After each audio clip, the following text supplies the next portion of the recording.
जय हिंद।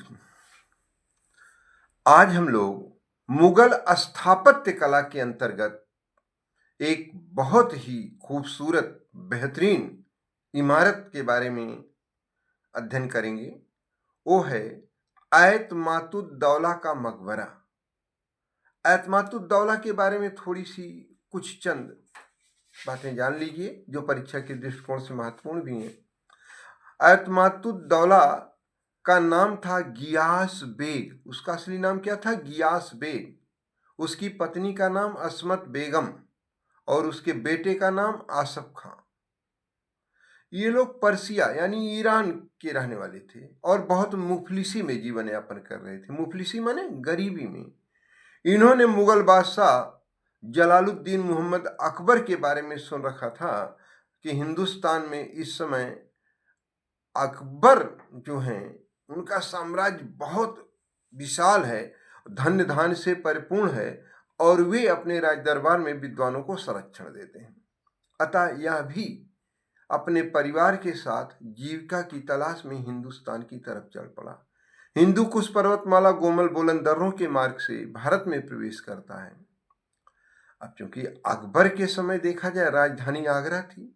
अब आगरा के बारे में यहाँ हल्की जानकारी जरूर रखिए अपने दिमाग में कि दिल्ली सल्तनत जिसका समय 1206 ईस्वी से 1526 ईस्वी है, तो दिल्ली सल्तनत के तहत लोदी वंश का सुल्तान सिकंदर शाह लोदी ने आगरा नगर बसाया था।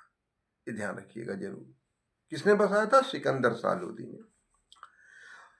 तो इसे गियास बेग को आगरा जाना था लेकिन मार्ग भटक गया, राजस्थान की तरफ चला गया और राजस्थान का रेतीला भाग, और ऊपर से इसकी पत्नी जो कि गर्भवती थी और भी दिक्कत थी उसको चलने में, और वहीं रेगिस्तान में ही उसको प्रसव पीड़ा होने लगती है।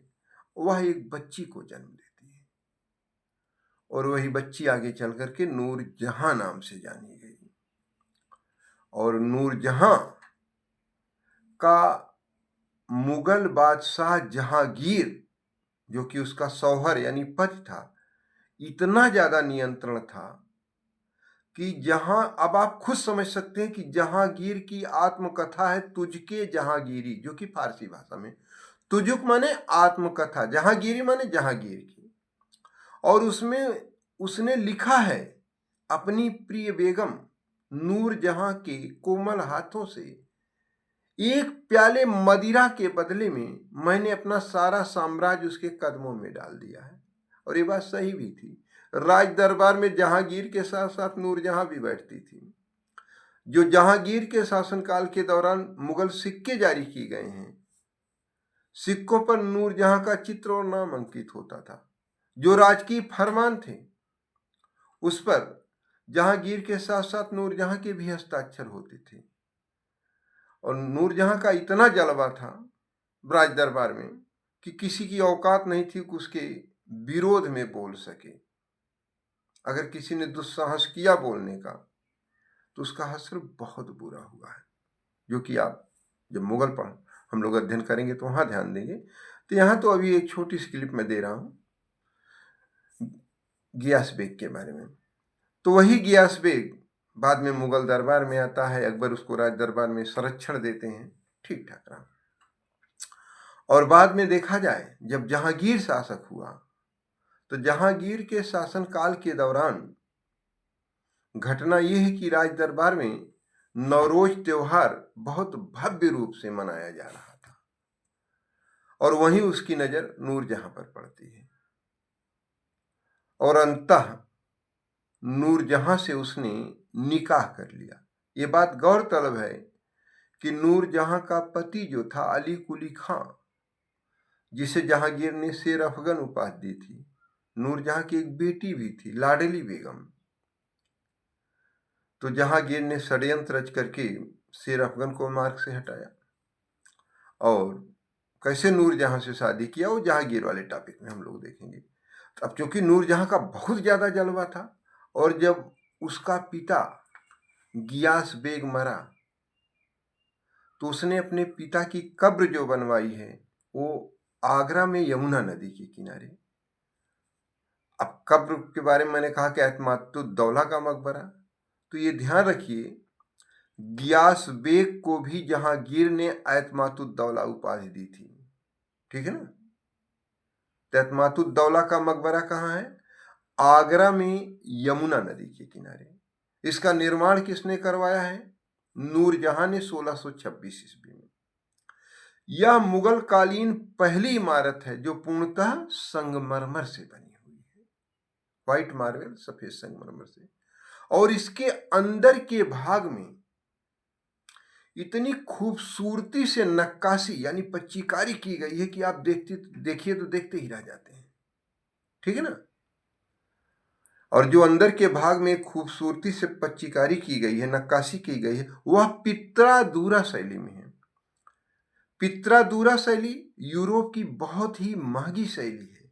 इसमें पत्थर को काटकर पत्तियां, बेलबूटे, टहनियां आदि बनाई जाती हैं। और जो खाली भाग वो है पत्थर का, उसमें सोना, चांदी, हीरे जवाहरात भरे रहते हैं। पत्थरों की बात किया जाए तो जहां पर फूल वगैरह है वहां पर हीरा है, नीलम है, माणिक्य है, पन्ना है, ऐसे तमाम पत्थर लगाए गए हैं। मतलब बहुत महंगी शैली है।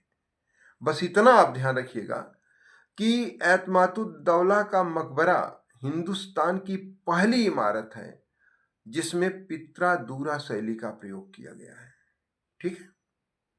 यूरोप की बहुत महंगी शैली है। ये हो गया। अब अगली काम की बात यह है कि जो एतमातुद्दौला का मकबरा है इसमें दो और कब्रें हैं उसकी पत्नी असमत बेगम की। ये वही असमत बेगम है जो गुलाब का अर्क निकाल करके उससे इत्र बनाई थी जिससे गुलाब की खुशबू आती थी। इत्र के आविष्कारक हैं। अब ये बात अलग है कि अगर विकल्प में असमत बेगम नहीं दिया गया है, उनकी बेटी नूरजहां को दिया गया है, तो नूरजहां पर आप टिक मारेंगे क्योंकि नूरजहां भी बहुत फैशनेबल वगैरह थी और ये माना जाता है कि अपनी माँ का उसने सहयोग किया होगा इत्र के आविष्कार में, ठीक है। और हाँ, ये भी ध्यान रखिएगा कि ऐसा नहीं कि इत्र की आविष्कारक यही है, मतलब ऐसा इत्र जिसकी गुलाब की खुशबू आती थी जिसमें। नहीं तो इत्र तो भारत की प्रथम नगरी कांस्यकालीन सभ्यता सिंधु घाटी सभ्यता से ही मिला है, जिसे वर्तमान में हड़प्पा सभ्यता कहा जाता है। वो तो एंशियंट में हम लोग अध्ययन करेंगे, ठीक है। तो ये पूरा का पूरा एतमातुद्दौला के मकबरे के बारे में था। अब एक बार प्रमुख तथ्यों को फिर जान लीजिए। एतमातुद्दौला का मकबरा कहाँ है? आगरा में यमुना नदी के किनारे। इसका निर्माण किसने करवाया? उसकी बेटी नूरजहां ने। यह हिंदुस्तान की पहली पूर्णतः संगमरमर से निर्मित इमारत है। दूसरी चीज, पित्रादूरा शैली का सबसे पहली बार प्रयोग जिसमें हुआ है एतमातुद्दौला के मकबरे में हुआ है। एतमातुद्दौला के मकबरे में उसकी पत्नी असमत बेगम, उसके बेटे आसफ खां की भी कब्रें हैं। ठीक, धन्यवाद।